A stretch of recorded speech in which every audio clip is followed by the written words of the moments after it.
വാളെടുക്കണം വല വിരിക്കണം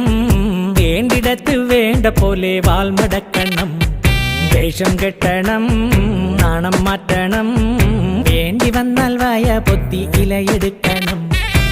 മാളൂര് കാണുമ്പോൾ നേരെ നിൽക്കണം മേലോരെ കാല് തൊട്ട് തലയിൽ വെക്കണം നേതാവ് ഇന്ന് നേതാവ് നാളെ രാജാവ് എന്നും ജേതാവ്